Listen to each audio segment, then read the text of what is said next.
अगर कोई पेशेंट हमारे पास इमरजेंसी में आता है 220/120 का बीपी लेके, यानी कि ब्लड प्रेशर लेके, so what we have to do, हमें क्या करना चाहिए next. So let's talk about कि हाइपरटेंशन क्या होता है।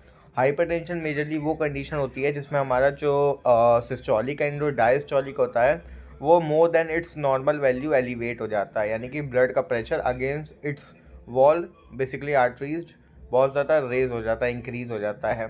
सो जिसको हमें मैनेज बहुत ज़रूरी है, मैनेज करके रखना चाहिए। अगर कोई पेशेंट आता है हमारे पास ब्लड प्रेशर एलिवेट देख के, हमें सबसे पहले तो चेक करना है कि उसकी इनिशियल स्टेटस क्या है। जैसे कि हमारा जो हाइपरटेंशन रहता है बेसिकली इसके दो कंडीशन होती है, आइदर अर्जेंसी एंड एमरजेंसी। दो फेज होता है बेसिकली। अर्जेंसी वो कंडीशन होती है जिसमें कोई भी ऑर्गन डैमेज नहीं होते हैं, ऑर्गन डैमेज होता है। एंड एमरजेंसी वो कंडीशन होती है जिसमें पेशेंट के चार ऑर्गन्स, मेजरली चार ऑर्गन्स जो होते हैं वो डैमेज होते हैं। That can be BECK, B for brain, E for eyes, C for cardiac and K for kidneys, यानी कि ब्रेन, आइज, कार्डियक एंड हमारा किडनीज जो कि अफेक्ट होती हैं।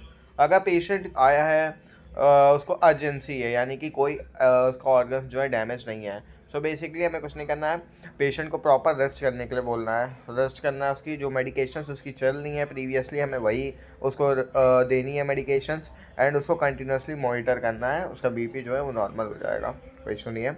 अगर पेशेंट एमरजेंसी है, यानी कि कोई इसका ऑर्गन, एनी ऑर्गन डैमेज आएगा, ब्रेन, आइज, किडनी और हमारा कार्डियक, तो हमें ये चीज़ चेक करनी है उसकी कि एंड ऑर्गन डैमेज के अकॉर्डिंग हमें जो है उसकी मेडिकेशंस चलानी है।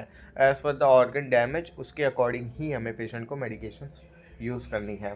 If the patient came with stroke, अगर पेशेंट को आता है स्ट्रोक, यानी कि कार्डियोवास्कुलर एक्सीडेंट है किसी पेशेंट का, यानी कि जो उसकी ब्रेन में ब्लड सप्लाई है वो प्रॉपर नहीं पहुंच रही है, जिसकी वजह से जो पेशेंट है वो स्ट्रोक में चला गया है, उसका बीपी जो है वो 220/120 है। उस कंडीशन में क्या करना है हमें। फर्स्टली हमें तुरंत के तुरंत लेबिटालॉल 1 ml पर आवर जो है इन्फ्यूज़ करना है पेशेंट को।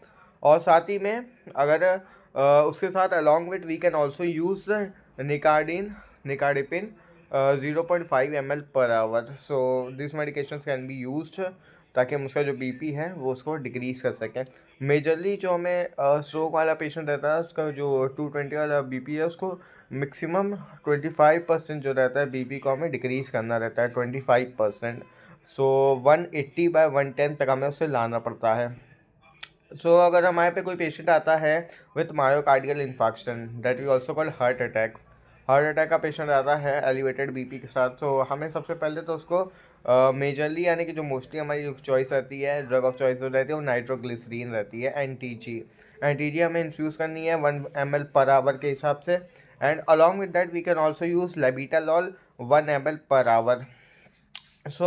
It could be done, and hypertension should be managed strictly as per the medications that we have to use.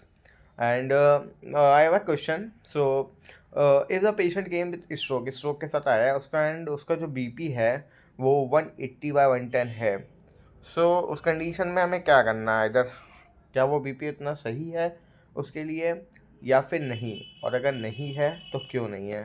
Let me know the answer.